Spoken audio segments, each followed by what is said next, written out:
രക്ഷിക്കപ്പെട്ടവർ ഈ ലോകത്തിൻ്റെ പാരമ്പര്യങ്ങൾ അനുസരിച്ച് ജീവിക്കുവാൻ ദൈവവചനം അനുവദിക്കുന്നുണ്ടോ? പെന്തക്കോസ്ത് നാളിൽ അപ്പസ്തോലനായ പൗലോസ് ആദ്യ സുവിശേഷ പ്രസംഗം നടത്തുന്നുണ്ട്. ദൈവത്തിൻ്റെ വചനം കേട്ടവർക്ക് വലിയ അനുതാപം ഉണ്ടായി. അവർ ചോദിച്ചു, ഞങ്ങൾ എന്താണ് ചെയ്യേണ്ടത്? അപ്പോൾ പത്രോസ് പറഞ്ഞു, നിങ്ങൾ പശ്ചാത്തപിക്കുവിൻ. നിങ്ങളുടെ പാപങ്ങളുടെ മോചനത്തിനായി ഓരോരുത്തൻ യേശുക്രിസ്തുവിൻ്റെ നാമത്തിൽ സ്നാനം സ്വീകരിക്കുവിൻ. എന്നാൽ പരിശുദ്ധാത്മാവ് എന്ന ദാനം നിങ്ങൾക്ക് ലഭിക്കും. പത്രോസിൻ്റെ വാക്ക് സ്വീകരിച്ച 3000-ഓളം പേർ അന്ന് തന്നെ സ്നാനം സ്വീകരിച്ചു. പത്രോസ് ദൈവത്തിൻ്റെ വചനം അംഗീകരിച്ചവരോടൊരു കാര്യം പറയുന്നുണ്ട്. അപ്പസ്തോല പ്രവർത്തനങ്ങൾ 2-ാം അധ്യായം 40-ാം വാക്യം. അവൻ മറ്റു പല വചനങ്ങളാലും അവർക്ക് സാക്ഷ്യം നൽകുകയും ഈ ദുഷിച്ച തലമുറയിൽ നിന്ന് നിങ്ങളെ തന്നെ രക്ഷിക്കുവിൻ എന്നുപദേശിക്കുകയും ചെയ്തു. ഈ ദുഷിച്ച തലമുറയിൽ നിന്ന് നിങ്ങളെ തന്നെ രക്ഷിക്കുവിൻ എന്നുപദേശിക്കുകയും ചെയ്തു. 41-ാം വാക്യം. അവൻ്റെ വചനം ശ്രവിച്ചവർ സ്നാനം സ്വീകരിച്ചു. ആ ദിവസം തന്നെ 3000-ഓളം ആളുകൾ അവരോട് ചേർന്നു. ഈ ദുഷിച്ച തലമുറയിൽ നിന്ന് തങ്ങളെ തന്നെ രക്ഷിച്ചവരാണ് അന്ന് ആ ദിവസം 3000-ഓളം പേർ സ്നാനം സ്വീകരിച്ചത്. ഇത് ദുഷിച്ച തലമുറയാണ്. ദൈവത്തിൻ്റെ വചനത്തോട് മത്സരിക്കുന്ന ഒരു തലമുറ. ഫിലിപ്പിയ ലേഖനം 2-ാം അധ്യായം 14-15 വാക്യങ്ങൾ നമ്മോട് പറയുന്നത്, വക്രതയും വഴി പിഴച്ചതുമായ തലമുറ.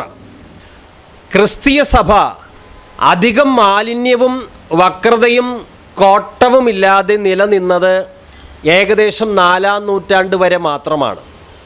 AD 312 കോൺസ്റ്റന്റൈൻ ചക്രവർത്തി ക്രിസ്തു മതത്തിലേക്ക് വന്നപ്പോൾ ധാരാളം വിജാതികൾ കാര്യമായി മാനസാന്തരമൊന്നും കൂടാതെ ക്രിസ്തു മതത്തിൽ അംഗങ്ങളായി.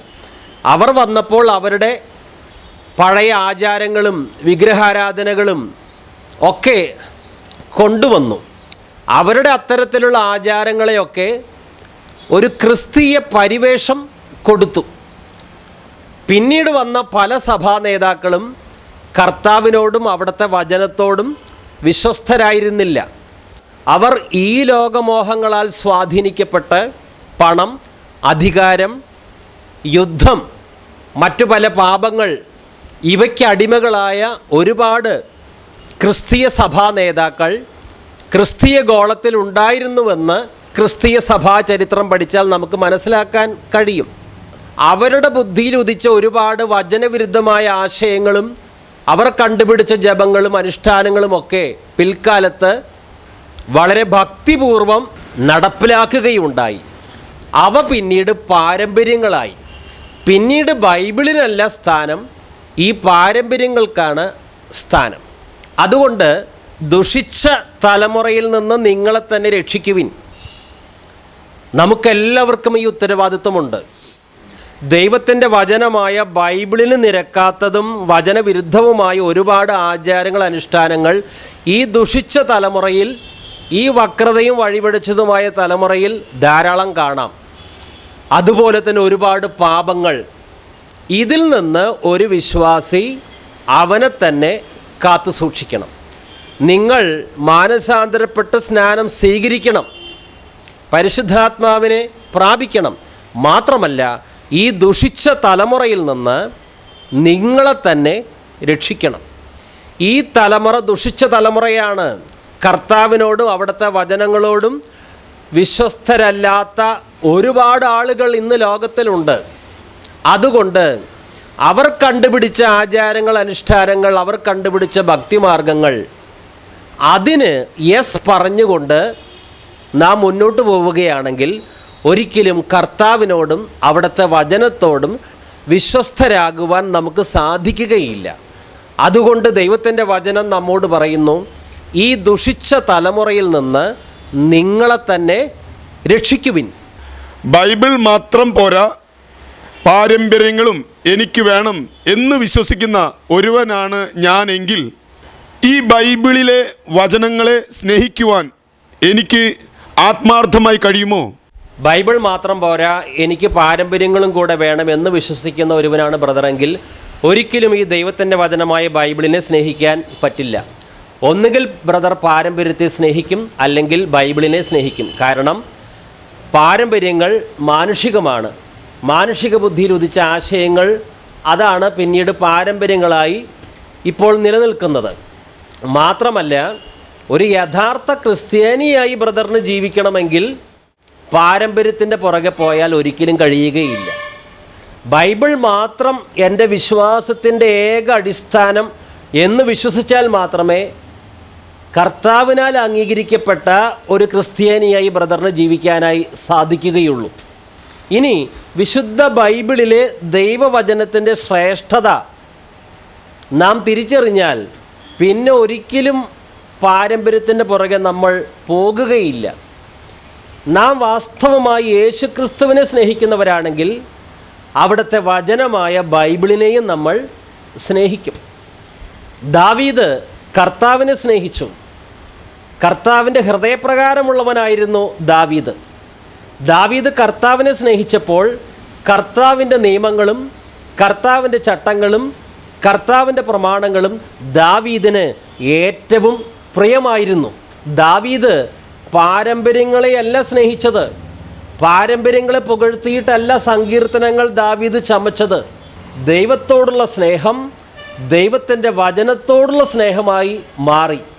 പാരമ്പര്യത്തെ സ്നേഹിച്ചാൽ നമ്മൾ കർത്താവിൽ നിന്നും കർത്താവിൻ്റെ വചനത്തിൽ നിന്നും അകലും. ദൈവത്തിൻ്റെ വചനമായ ബൈബിളിനെ സ്നേഹിച്ചാൽ യേശു ക്രിസ്തുവിനോട് നമ്മൾ അടുക്കും. 119 സങ്കീർത്തനത്തിൽ സങ്കീർത്തനക്കാരൻ ദൈവത്തിൻ്റെ വചനത്തെ എത്രമാത്രം സ്നേഹിക്കുന്നുണ്ട് എന്നുള്ള കാര്യം വ്യക്തമാക്കിയിട്ടുണ്ട്. ചില വാക്യങ്ങൾ വായിക്കാം. സങ്കീർത്തനങ്ങൾ 119 വാക്യം 97. അങ്ങയുടെ നിയമത്തെ ഞാൻ എത്രയധികം സ്നേഹിക്കുന്നു, അതിനെപ്പറ്റിയാണ് ദിവസം മുഴുവനും ഞാൻ ധ്യാനിക്കുന്നത്.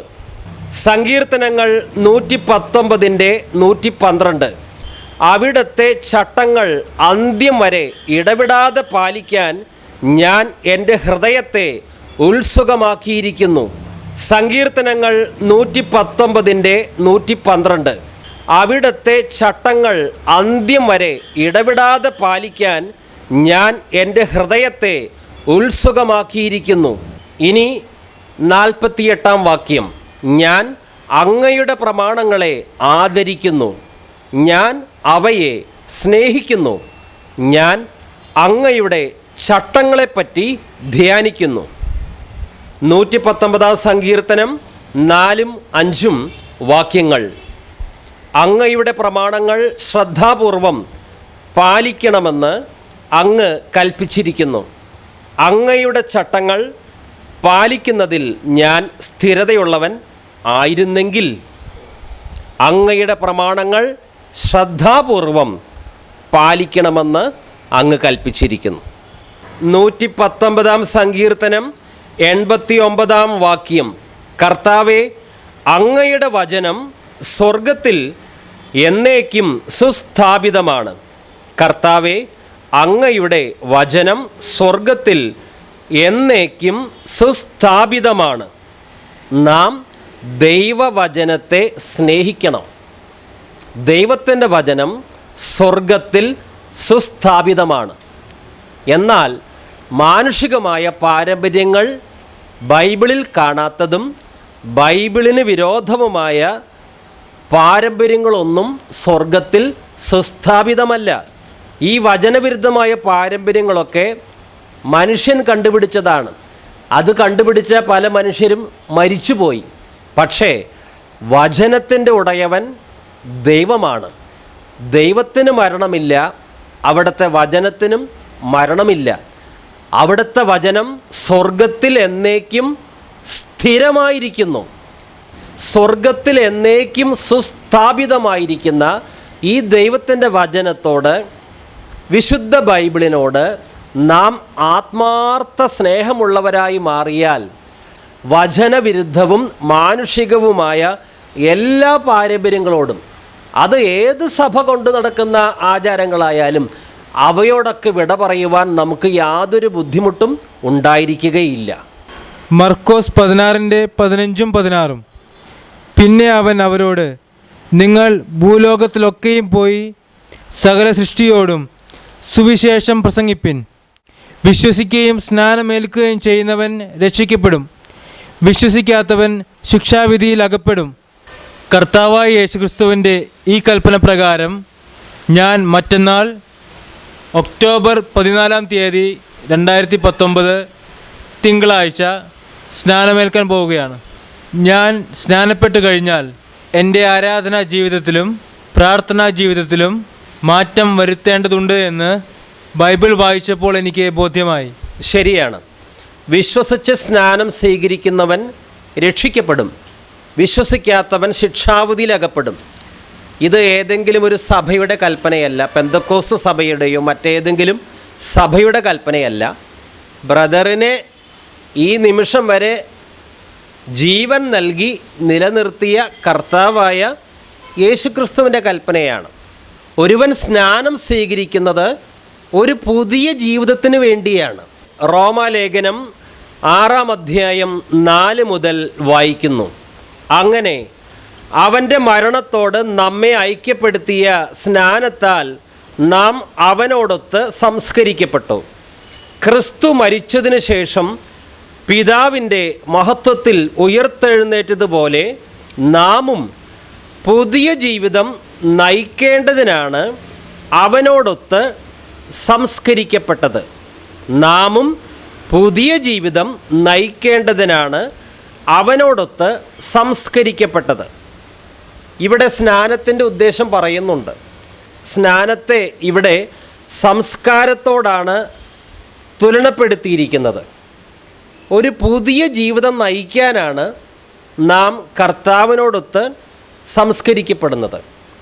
ഇതുവരെ തെറ്റായ ബോധ്യങ്ങൾ, വചനവിരുദ്ധമായ ആചാരങ്ങൾ, ഒരുപാട് പാപങ്ങൾ, വചനവിരുദ്ധമായ ആരാധനാ രീതികൾ, വചനവിരുദ്ധമായ പ്രാർത്ഥനാ രീതികൾ, ഇങ്ങനെ പല കാര്യങ്ങളും ഉണ്ടായിരിക്കാം. പക്ഷേ സ്നാനപ്പെടുന്നത് വചനവിരുദ്ധങ്ങളായ ഇത്തരത്തിലുള്ള സകലതും ഉപേക്ഷിച്ച് ഒരു പുതിയ ജീവിതം നയിക്കാൻ വേണ്ടിയാണ്. ബ്രദർ സ്നാനപ്പെടുന്നത് ഒരു സഭ വിട്ട് മറ്റൊരു സഭയിൽ ചേരാനല്ല. സ്നാനം എന്നുള്ളത് യേശുക്രിസ്തുവിൻ്റെ കൽപ്പനയാണ്. യേശുക്രിസ്തുവിനോട് ഐക്യമത്യപ്പെടാൻ വേണ്ടിയാണ്, യേശുക്രിസ്തുവിനോട് ചേരാൻ വേണ്ടിയാണ് ബ്രദർ സ്നാനം സ്വീകരിക്കുന്നത്. അക്കാര്യം റോമാലേഖനം 6:2 മുതൽ വായിച്ചാൽ വളരെ വ്യക്തമാണ്. ഒരിക്കലും പാടില്ല, പാപത്തെ സംബന്ധിച്ചിടത്തോളം മരിച്ചവരായ നാം ഇനി അതിൽ ജീവിക്കുന്നത് എങ്ങനെ? സ്നാനപ്പെടുന്നതിന് മുമ്പ് പാപസംബന്ധമായ ഒരു മരണം നടക്കണം, അതായത് മാനസാന്തരപ്പെടണം. മർക്കോസ് 16:16 സ്നാനത്തിന് വേണ്ട യോഗ്യത പറയുന്നത് വിശ്വസിച്ച് സ്നാനം സ്വീകരിക്കുന്നവൻ രക്ഷിക്കപ്പെടും. ക്രിസ്തുവിലുള്ള വിശ്വാസം സ്നാനത്തിന് അത്യന്താപേക്ഷിതമാണ്. അങ്ങനെ ക്രിസ്തുവിൽ വിശ്വസിച്ചവർ അവരുടെ അതേവരെയുള്ള പാപജീവിതത്തോട് വിട പറഞ്ഞ് ഒരു പുതിയ ജീവിതം നയിക്കുവാനായി ഒരുക്കമുള്ളവരായിരിക്കണം. പാപജീവിതത്തോട് വിട പറയുവാൻ മനസ്സുള്ള വ്യക്തി മാത്രമേ പിതാവിൻ്റെയും പുത്രൻ്റെയും പരിശുദ്ധാത്മാവിൻ്റെയും നാമത്തിൽ ജലത്തിൽ മുങ്ങി സ്നാനം സ്വീകരിക്കാവൂ. പാപസംബന്ധമായൊരു മരണം നടന്നിരിക്കണം. അതിന് താല്പര്യമില്ലെങ്കിൽ സ്നാനപ്പെടാൻ പാടില്ല. 3-ാം വാക്യത്തിൽ യേശുക്രിസ്തുവിനോട് ഐക്യപ്പെടാൻ സ്നാനം സ്വീകരിച്ച നാം എല്ലാവരും അവൻ്റെ മരണത്തോട് ഐക്യപ്പെടാനാണ് സ്നാനം സ്വീകരിച്ചതെന്ന് നിങ്ങൾക്കറിഞ്ഞുകൂടെ? പണ്ട് ബ്രദർ ശിശുവായിരുന്നപ്പോൾ ശിശുസ്നാനം സ്വീകരിച്ചിട്ടുണ്ട്. അത് ഒരു സഭയോട് ചേരാൻ വേണ്ടിയായിരുന്നു. ആ സഭയിൽ അംഗത്വം കിട്ടണമെങ്കിൽ ശിശുസ്നാനം ആവശ്യമാണ്. പക്ഷേ ഇവിടെ പറയുന്ന സ്നാനം ഏതെങ്കിലും സഭാ സംഘടനയിൽ അംഗത്വം കിട്ടാനല്ല. പിന്നെയോ യേശുക്രിസ്തുവിനോട് ഐക്യപ്പെടാൻ സ്നാനം സ്വീകരിച്ച നാം എല്ലാവരും യേശുക്രിസ്തുവിനോട് ഐക്യപ്പെടുവാൻ, താദാത്മ്യം പ്രാപിക്കുവാൻ, അല്ലെങ്കിൽ ഒന്നായി തീരാൻ, അതിനാണ് സ്നാനം. ബ്രദർ സ്നാനപ്പെടുന്നതിന് മുമ്പും പ്രാർത്ഥിച്ചപ്പോൾ പല വിഷയങ്ങൾക്കും കർത്താവ് ഉത്തരം തന്നിട്ടുണ്ട്. പക്ഷേ സ്നാനപ്പെടുമ്പോൾ മാത്രമാണ് യേശുക്രിസ്തുവുമായി ഐക്യമത്യപ്പെടുന്നത്.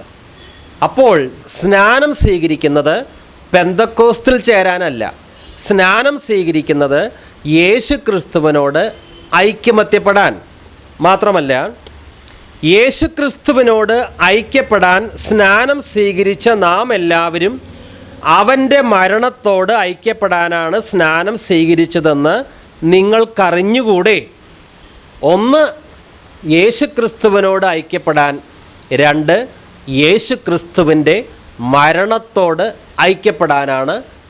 യേശുക്രിസ്തുവിനോട് ഐക്യപ്പെടാനും അവൻ്റെ മരണത്തോട് ഐക്യപ്പെടാനും കൂടിയാണ് സ്നാനം സ്വീകരിക്കുന്നത്.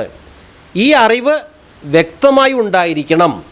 പിന്നെ 4-ാം വാക്യത്തിൽ അങ്ങനെ അവൻ്റെ മരണത്തോട് നമ്മെ ഐക്യപ്പെടുത്തിയ സ്നാനത്താൽ നാം അവനോടൊത്ത് സംസ്കരിക്കപ്പെട്ടു. മൂന്നാമതായി നമ്മൾ സ്നാനപ്പെടുമ്പോൾ യേശുക്രിസ്തുവിനോടൊത്ത് സംസ്കരിക്കപ്പെടുന്നു. ഒന്ന്, യേശുവിനോട് ഐക്യപ്പെടുന്നു. രണ്ട്, സ്നാനം വഴി യേശുക്രിസ്തുവിൻ്റെ മരണത്തോട് ഐക്യപ്പെടുന്നു. മൂന്ന്, സ്നാനപ്പെടുമ്പോൾ യേശുക്രിസ്തുവിൻ്റെ സംസ്കാരത്തോട് ഐക്യമത്യപ്പെടുന്നു. സ്നാനത്തിലൂടെ നടക്കുന്ന കാര്യങ്ങളാണ് ഇത്. അങ്ങനെ അവൻ്റെ മരണത്തോട് നമ്മെ ഐക്യപ്പെടുത്തിയ സ്നാനത്താൽ നാം അവനോടൊത്ത് സംസ്കരിക്കപ്പെട്ടു. ക്രിസ്തു മരിച്ചതിന് ശേഷം പിതാവിൻ്റെ മഹത്വത്തിൽ ഉയർത്തെഴുന്നേറ്റതുപോലെ നാമും പുതിയ ജീവിതം നയിക്കേണ്ടതിനാണ് അവനോടൊത്ത് സംസ്കരിക്കപ്പെട്ടത്. എന്തിനാണ് യേശുക്രിസ്തുവിനോടൊത്ത് സംസ്കരിക്കപ്പെടുന്നത്? സ്നാനത്തെ ഇവിടെ സംസ്കാരത്തോടാണ് തുലനപ്പെടുത്തിയിരിക്കുന്നത്. നാമും പുതിയ ജീവിതം നയിക്കേണ്ടതിനാണ് അവനോടൊത്ത് സംസ്കരിക്കപ്പെട്ടത്. പഴയ തെറ്റായ പാരമ്പര്യങ്ങൾ, പഴയ പാപജീവിതം, ദൈവത്തിൻ്റെ വചനത്തിന് വിരുദ്ധമായ ജോലിയാകട്ടെ മറ്റെന്തെല്ലാം ആകട്ടെ, അതിനോടൊക്കെ വിട പറഞ്ഞ് ഒരു പുതിയ ജീവിതം നയിക്കാൻ വേണ്ടിയാണ് ഒരുവൻ സ്നാനപ്പെടുന്നത്. ഒരു ശിശുവിനെ സംബന്ധിച്ച് ഇതൊന്നും ബാധകമല്ല. ശിശുവിനോട് ആരും പറയുകയില്ല സ്നാനപ്പെടുത്തുമ്പോൾ നീ ഒരു പുതിയ ജീവിതം നയിക്കണം, നിൻ്റെ പഴയ ജീവിതം നീ മാറ്റണം.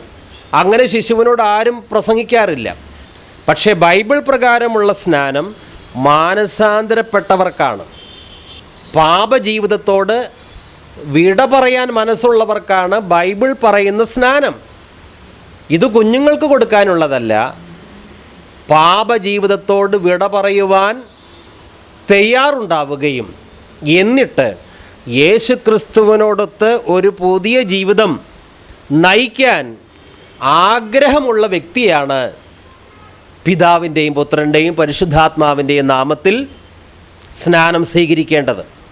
യേശുക്രിസ്തുവിനോടൊത്ത് ഒരു പുതിയ ജീവിതം നയിക്കാൻ വേണ്ടി തന്നെയാണ് ഞാൻ സ്നാനപ്പെടാൻ പോകുന്നത്. ആ ബോധ്യം എനിക്ക് നന്നായിട്ടുണ്ട്. എൻ്റെ പഴയ പാപജീവിതത്തോടും വചനവിരുദ്ധമായ പാരമ്പര്യങ്ങളോടും ഞാൻ പൂർണ്ണമായി വിട പറയുകയാണ്. Price the Lord. യേശുവെ നന്ദി, യേശുവെ സ്തോത്രം, hallelujah.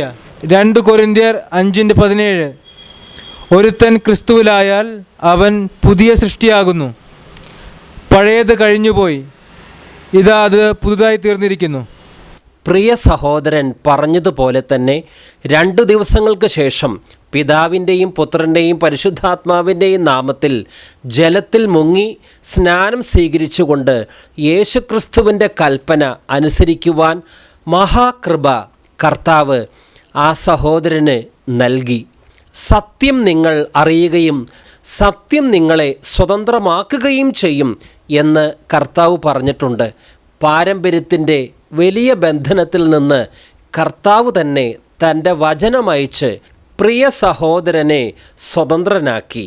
Price the Lord. Hallelujah. ജീവിതത്തിന് ഇനിയുള്ള നാളുകളിൽ പാപത്തോട് പോരാടുന്നതിൽ പ്രാണത്യാഗത്തോളം എതിർത്തുനിന്ന് യേശു ക്രിസ്തുവിന്റെ ഒരു വിശ്വസ്ത സാക്ഷിയായി ജീവിപ്പാൻ നീ നിന്നെ തന്നെ സമർപ്പിച്ചിരിക്കുന്നുവോ? വിശ്വസിക്കുന്നവരെ പിതാവിന്റെയും പുത്രന്റെയും പരിശുദ്ധാത്മാവിന്റെയും നാമത്തിൽ സ്നാനപ്പെടുത്തി എന്റെ ശിഷ്യന്മാരാക്കിക്കൊള്ളുവീൻ എന്നുള്ള യേശുനാഥന്റെ കൽപ്പന പ്രകാരവും അപ്പോസ്തോലിക ഉപദേശപ്രകാരവും ദൈവവചനപ്രകാരവും തന്റെ സഭയാം ശരീരത്തിൽ നൽകി കൊടുത്തിരിക്കുന്ന പൂർണ്ണമായി വെള്ളത്തിൽ മുങ്ങി ഞാനും സ്നാനമേറ്റു. പൂർണ്ണമായി വെള്ളത്തിൽ മുങ്ങി ഞാനും സ്നാനമേറ്റു. പൂർണ്ണമായി വെള്ളത്തിൽ മുങ്ങി ഞാനും സ്നാനമേറ്റു. വിശ്വസിച്ച് സ്നാനമേൽക്കൂ, യേശുവിൻ്റെ കൽപ്പനയാം. വിശ്വസിച്ച് സ്നാനമേൽക്കൂ, യേശുവിൻ്റെ കൽപ്പനയാം. പൂർണ്ണമായി വെള്ളത്തിൽ മുങ്ങി ഞാനും സ്നാനമേറ്റു. പൂർണ്ണമായി വെള്ളത്തിൽ മുങ്ങി ഞാനും സ്നാനമേറ്റു. പൂർണ്ണമായി വെള്ളത്തിൽ മുങ്ങി ഞാനും സ്നാനമേറ്റു. പൂർണ്ണമായി വെള്ളത്തിൽ മുങ്ങി ഞാനും സ്നാനമേറ്റു.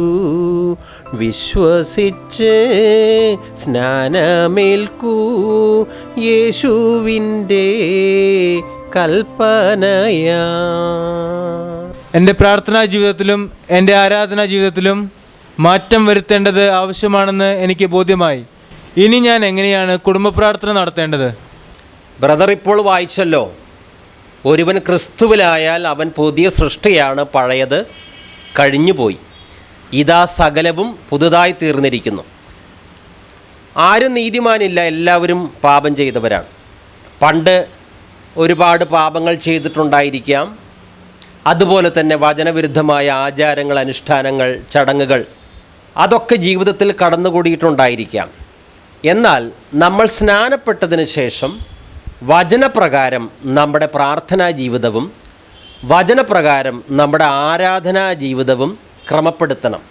പണ്ട് ബ്രദർ പാരമ്പര്യത്തെ പിന്തുടർന്നുകൊണ്ട് മരിച്ച വിശുദ്ധരോട് അപേക്ഷിക്കുക, ജപമാല, നൊവേന, പ്രതിമകൾ അതൊക്കെ ജീവിതത്തിൻ്റെ ഒരു ഭാഗമായി തീർന്നിട്ടുണ്ടായിരിക്കും. പക്ഷേ ഇനി മുതൽ ദൈവവചനപ്രകാരമായിരിക്കണം ആരാധനാ ജീവിതവും പ്രാർത്ഥനാ ജീവിതവും. മാനുഷിക പാരമ്പര്യങ്ങൾ അനുസരിച്ചാകാൻ പാടില്ല. കാരണം ഒരുവൻ സ്നാനപ്പെടുന്നത് ഒരു പുതിയ ജീവിതം നയിക്കാനാണ്. ഈ പുതിയ ജീവിതം എന്ന് പറയുന്നത് വചനാധിഷ്ഠിതമായ ഒരു ജീവിതമാണ്. പണ്ട് പാരമ്പര്യാധിഷ്ഠിതമായൊരു ജീവിതം, ഇപ്പോൾ അത് മാറി വചനാധിഷ്ഠിതമായൊരു ജീവിതത്തിലേക്ക് വരികയാണ്. അതിനാണ് സ്നാനപ്പെടുന്നത്. ബ്രദർ ചോദിച്ചത് എങ്ങനെ കുടുംബ പ്രാർത്ഥന ഇനി നടത്തണം? എനിക്ക് ഭാര്യയും ഒരു കുഞ്ഞുമുണ്ട്. ആദ്യം തന്നെ കർത്താവ് പഠിപ്പിച്ച സ്വർഗസ്ഥനായ ഞങ്ങളുടെ പിതാവേ എന്ന പ്രാർത്ഥന ചൊല്ലുക. ബ്രദറും ഭാര്യയും ബ്രദറിനെ കർത്താവ് തന്ന കുഞ്ഞും കുടുംബ പ്രാർത്ഥനയ്ക്കായി ഒരു മുറിയിലിരിക്കുമ്പോൾ ആദ്യമായി ആ മുറി സ്വരൂപവിമുക്ത മുറിയാണോ പ്രതിമാവിമുക്ത മുറിയാണോ എന്ന് പരിശോധിക്കണം. അതായത് പ്രതിമകൾ യേശുക്രിസ്തുവിൻ്റേത് എന്ന് പറയുന്ന, മറിയത്തിൻ്റേത് എന്ന് പറയുന്ന, അല്ലെങ്കിൽ ഏതെങ്കിലും വിശുദ്ധരുടേത് എന്ന് പറയുന്ന പ്രതിമകളൊന്നും ഇല്ലാത്ത, അവരുടെ ചിത്രങ്ങളൊന്നും ഇല്ലാത്ത ഒരു മുറിയിലിരുന്നാണ് കുടുംബ പ്രാർത്ഥന നടത്തേണ്ടത്. യേശുവിൻ്റെയും മറിയത്തിൻ്റെയും പ്രതിമകളുള്ള ഒരു മുറിയിലിരുന്ന് ബൈബിൾ വായിച്ചാൽ എന്താണ് കുഴപ്പം? അവിടെ ഇരുന്ന് പ്രാർത്ഥിച്ചാൽ എന്താണ് കുഴപ്പം? ഒന്നാമതായി, ഇന്ന് മാർക്കറ്റിൽ കാണുന്ന യേശുവിൻ്റേത് മറിയത്തിൻ്റേത് എന്നൊക്കെ പറഞ്ഞ് വിൽക്കാനായി വച്ചിരിക്കുന്ന പ്രതിമകളൊന്നും തന്നെ യഥാർത്ഥ യേശുവിൻ്റെയോ യഥാർത്ഥ മറിയത്തിൻ്റെയോ രൂപസാദൃശ്യവുമായി യാതൊരു ബന്ധവും ഉള്ളതല്ല. ഓരോ കലാകാരന്മാരുടെ ഭാവന അനുസരിച്ച് അവർ ഉണ്ടാക്കിയ പ്രതിമകളാണ് ഇവയെല്ലാം. ബ്രദർ ചോദിച്ചല്ലോ, ഈ സ്വരൂപങ്ങൾ പ്രതിമകൾ ഉള്ള മുറിയിൽ ഇരുന്നു കൊണ്ട് ബൈബിൾ വായിച്ചാൽ എന്താണ് കുഴപ്പം? വലിയ കുഴപ്പമുണ്ട്. കാരണം ബൈബിളിൽ പഴയ നിയമത്തിലും പുതിയ നിയമത്തിലും വിഗ്രഹാരാധനയ്ക്കും പ്രതിമാവണക്കത്തിനുമെതിരായ ഒത്തിരി വാക്യങ്ങൾ ബൈബിളിലുണ്ട്. പ്രതിമാവണക്കം പാടില്ല എന്ന് പറഞ്ഞിരിക്കുന്ന വചനഭാഗം ബ്രദർ വായിക്കുന്നത് പ്രതിമകൾ വച്ച മുറിക്കകത്താണ് എങ്കിൽ അത് ഒരു നിസ്സാര പാപമല്ല. ഉദാഹരണത്തിന് പുറപ്പാട് 20-ാം അധ്യായത്തിലാണ് 10 കൽപ്പനകൾ. 2-ാമത്തെ കൽപ്പനയായി പറഞ്ഞിരിക്കുന്നത് 4-ാം വാക്യം മുതൽ, മുകളിൽ ആകാശത്തിലോ താഴെ ഭൂമിയിലോ ഭൂമിക്കടിയിലോ ജലത്തിലോ ഉള്ള ഒന്നിൻ്റെയും പ്രതിമയോ സ്വരൂപമോ നീ നിർമ്മിക്കരുത്. അവയ്ക്ക് മുമ്പിൽ പ്രണമിക്കുകയോ അവയെ ആരാധിക്കുകയോ ചെയ്യരുത്. നിന്റെ ദൈവമായ കർത്താവിൻ്റെ നാമം വൃഥ എടുക്കരുത് എന്നുള്ളത് 3-ാമത്തെ കൽപ്പനയാണ്. യഥാർത്ഥ 2-ാമത്തെ കൽപ്പനയാണ് നാം വായിച്ചു കേട്ടത്. ഒന്നിൻ്റെയും പ്രതിമയോ സ്വരൂപമോ നീ നിർമ്മിക്കരുത്. അവയ്ക്ക് മുമ്പിൽ പ്രണമിക്കുകയോ അവയെ ആരാധിക്കുകയോ ചെയ്യരുത്. ഒന്നാമതായി, ഈ പ്രതിമകളെ സ്വരൂപങ്ങളെ നിർമ്മിക്കാൻ പാടില്ല. 2-ാമതായി, അവയ്ക്ക് മുമ്പിൽ പ്രണമിക്കുക പാടില്ല. പ്രണമിക്കുക എന്ന് പറഞ്ഞാൽ തല കുമ്പിടുക, വണങ്ങുക, ആദരവ് പ്രകടിപ്പിക്കുക. ബൗ ഡൗൺ, തല കുനിക്കാൻ പാടില്ല. 3-ാമതായി, അവയെ ആരാധിക്കുകയോ ചെയ്യരുത്. പലരുടെയും ധാരണ, ഞങ്ങൾ വിഗ്രഹങ്ങളെ ആരാധിക്കുന്നില്ല, വണങ്ങുക മാത്രം ചെയ്യുന്നു. പക്ഷേ 2-ാമത്തെ കൽപ്പന വിലക്കിയിരിക്കുന്നത് വിഗ്രഹാരാധന മാത്രമല്ല, പ്രതിമാ വണക്കവും 2-ാമത്തെ കൽപ്പനയിൽ ദൈവം വിലക്കിയിട്ടുണ്ട്. എന്നാൽ സ്വരൂപങ്ങളും പടങ്ങളും വെച്ച മുറിയിൽ ഇരുന്നു കൊണ്ട് ബ്രദർ ബൈബിൾ വായിക്കുകയാണ്. ഒന്നിൻ്റെയും പ്രതിമയോ സ്വരൂപമോ നീ നിർമ്മിക്കരുത്. അവയ്ക്ക് മുമ്പിൽ പ്രണമിക്കുകയോ അവയെ ആരാധിക്കുകയോ ചെയ്യരുത്. സ്വരൂപങ്ങൾ വെച്ച ഒരു മുറിയിൽ വെച്ച് ഈ വാക്യം വായിക്കുമ്പോൾ സ്വരൂപങ്ങളും പടങ്ങളും ഒക്കെയുള്ള ഒരു മുറിയിൽ ഇരുന്നു കൊണ്ട് ബ്രദർ കുടുംബ പ്രാർത്ഥനയ്ക്ക് ഈ പുറപ്പാട് 20-ാം അധ്യായം 4-5 വാക്യങ്ങൾ വായിച്ചാൽ യാക്കോബ് എഴുതിയ ലേഖനത്തിലെ കാര്യം ഓർമ്മയുണ്ടല്ലോ. നിങ്ങൾ വചനം കേൾക്കുക മാത്രം ചെയ്യുന്ന ആത്മവഞ്ചകരാകരുത്, അതിനെ അനുഷ്ഠിക്കുന്നവരായിരിക്കണം. ദൈവത്തിന് പ്രകോപനപരമായൊരു കാര്യം ചെയ്തിട്ട് അതിന് മുന്നിലിരുന്നു കൊണ്ട് നമ്മൾ ഈ ബൈബിൾ വായിച്ചാൽ കൂടുതൽ ശിക്ഷാവധി വരും. ഇനി സ്വരൂപങ്ങളും പ്രതിമകളും ഉള്ള മുറിയിൽ ഇരുന്നു കൊണ്ട് ബ്രദർ ഇപ്രകാരം ബൈബിൾ വായിക്കുന്നു. 1 യോഹന്നാൻ 5:21, കുഞ്ഞുമക്കളെ വിഗ്രഹങ്ങളിൽ നിന്ന് അകന്നിരിക്കുവിൻ. വിഗ്രഹങ്ങളെയും പ്രതിമകളെയും തൊട്ടടുത്ത് വെച്ചിട്ടാണ് ബ്രദർ ഇത് വായിക്കുന്നത്. കുഞ്ഞുമക്കളെ വിഗ്രഹങ്ങളിൽ നിന്ന് അകന്നിരിക്കുവിൻ. വിഗ്രഹങ്ങളിൽ നിന്ന് അകന്നിരിക്കാതെ വിഗ്രഹങ്ങളെ തൊട്ട് മുന്നിൽ വെച്ചിട്ട് ഈ വാക്യം വായിക്കുകയാണ്. കുഞ്ഞുമക്കളെ വിഗ്രഹങ്ങളിൽ നിന്ന് അകന്നിരിക്കുവിൻ. ഇനി 2 കൊരിന്ത്യർ 6-ാം അധ്യായം 16-ാം വാക്യത്തിൽ ദൈവത്തിൻ്റെ ആലയത്തിന് വിഗ്രഹങ്ങളുമായി എന്തു പൊരുത്തമാണുള്ളത്? ഇങ്ങനെ ധാരാളം വാക്യങ്ങൾ പഴയ നിയമത്തിലും പുതിയ നിയമത്തിലും ഉണ്ട്. പ്രതിമാ നിർമ്മാണത്തിനും പ്രതിമാ വണക്കത്തിനും പ്രതിമയെ ആരാധിക്കുന്നതിനും എതിരായ ഒത്തിരി വാക്യങ്ങൾ. സ്വരൂപ വണക്കത്തിനെതിരായ ഇത്തരം വാക്യങ്ങൾ ബ്രദർ ബൈബിൾ തുറന്ന് വായിക്കുന്നത് എവിടെ വെച്ചായിരിക്കണം? യാതൊരു പ്രതിമകളും സ്വരൂപങ്ങളും ഇല്ലാത്ത ഒരിടത്ത് ഇരുന്ന് ബൈബിൾ വായിക്കണം.